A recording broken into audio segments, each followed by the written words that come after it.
ਸਲਾਮ ਅਲੈਕੁਮ ਦੋਸਤੋ। ਇੱਕ 80s ਦੇ ਦੌਰ ਦੀ ਫਿਲਮ ਸੀ ਮੌਲਾ ਜੱਟ। ਉਹਦੇ ਵਿੱਚ ਬੜਾ ਡਾਇਲਾਗ ਮਸ਼ਹੂਰ ਹੋਇਆ ਸੀ, ਮੌਲੇ ਨੂੰ ਮੌਲਾ ਨਾ ਮਾਰੇ ਤੇ ਮੌਲਾ ਨਹੀਂ ਮਰਦਾ।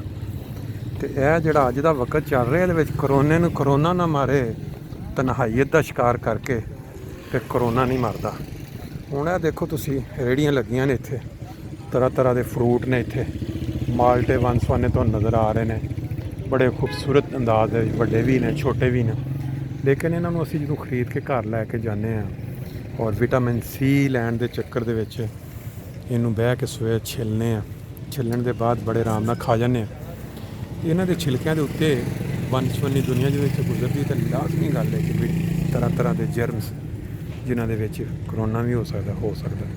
ਰੇਹੜੀਆਂ ਵਿੱਚ ਉਹਨਾਂ ਨੇ ਵੀ ਆਪਣੀਆਂ ਰੋਜ਼ੀਆਂ ਕਮਾਉਣੀਆਂ ਨੇ, ਸੁਬਾਹ ਤੋਂ ਲੱਗ ਕੇ ਸ਼ਾਮ ਤੱਕ ਬਹਿ ਕੇ ਖਾਂਦੇ। ਅਗਰ ਨਾ ਦਿਹਾੜੀ ਲਾਉਣਗੇ ਤਾਂ ਕਿੱਥੋਂ ਕਮਾਉਣਗੇ? ਲੇਕਿਨ ਇਹਤਿਆਤ ਸਾਨੂੰ ਖੁਦ ਕਰਨੀ ਪੈਂਦੀ। ਕਾਲੇ ਕਾਲੇ ਰੰਗ ਦੇ ਉੱਤੇ ਇਹਦੇ ਲੱਗੀ ਸਾਰੀ। ਤੇ ਲਓ ਜੀ, ਇਹ ਮਾਲਟੇ ਚਾਰ ਤਰ੍ਹਾਂ ਦੇ ਵਿਖਾ ਰਹੇ ਨੇ ਮੈਨੂੰ ਇਸ ਟਾਈਮ। ਉਹਨਾਂ ਕਿਹਾ ਜੀ ਇਹ ਉੱਤੇ ਜਿਹੜੀ ਕਾਲਕ ਲੱਗੀ ਹੈ ਨਾ, ਇਸ ਤਰ੍ਹਾਂ ਇਹ ਸਫਾਈ ਡਸਟ ਹੈਗੀ ਹੈ। ਲੇਕਿਨ ਇਹ ਵੇ ਕਿ ਇਹ ਡਸਟ ਇੱਥੇ ਤਾਂ ਲੱਥ ਜਾਏਗੀ, ਘਰ ਜਾ ਕੇ ਜਦੋਂ ਇਹਨੂੰ ਖਾਣਾ ਤੁਸੀਂ, ਤੇ ਜਿਹੜੇ ਜਰਮਸ ਇਹਦੇ ਉੱਤੇ ਲੱਗੇ ਨੇ ਉਹਦੇ ਬਾਅਦ ਇਹ ਛਿੱਲਣ ਦੇ ਬਾਅਦ ਮੇਰਾ ਹੱਥ ਧੋਣਾ ਸਾਬਣ ਦੇ ਨਾਲ ਖਾਣ ਤੋਂ ਪਹਿਲਾਂ ਬਹੁਤ ਜ਼ਰੂਰੀ ਹੈ।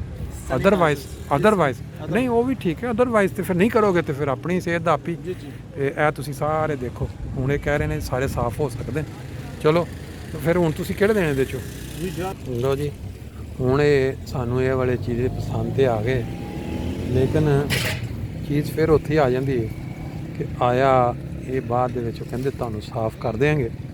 ਆਇਆ ਹੁਣ ਸਫਾਈ ਦੇ ਬਾਅਦ ਕੀ ਸ਼ਕਲ ਨਰਮ ਵਿੱਚ ਉਹ ਦੇਖ।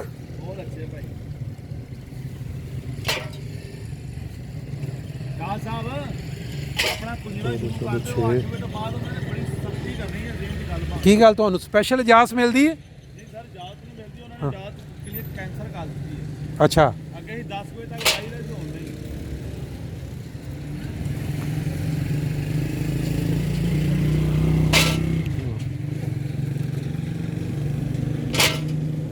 ਮੈਨੂੰ ਲੱਗਦਾ ਪਾਣ ਦੇ ਬਾਅਦ ਨਾ ਹੱਥ ਵੀ ਚੰਗੀ ਤਰ੍ਹਾਂ ਧੋਣੇ ਪੈਣੇ।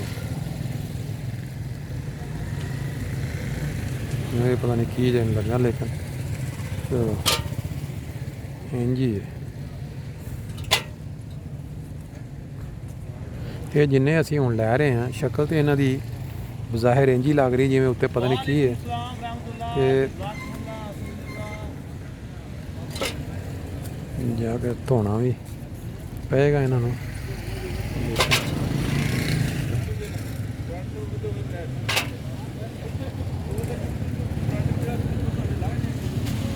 ਲਓ ਜੀ, ਹੁਣ ਇਹਨੂੰ ਜਾ ਕੇ ਘਰ ਧੋ ਕੇ ਫਿਰ ਖਾਣ ਦੇ ਬਾਅਦ, ਛਿੱਲਣ ਦੇ ਬਾਅਦ ਫਿਰ ਹੱਥ ਧੋ ਕੇ ਖਾਓਗੇ ਤੇ ਤਾਜ਼ੀ ਬਸ ਧੋਣੀ। ਇਸ ਤਰ੍ਹਾਂ ਹੀ ਬਾਕੀ ਦੇ ਫਰੂਟ ਵੀ ਨੇ।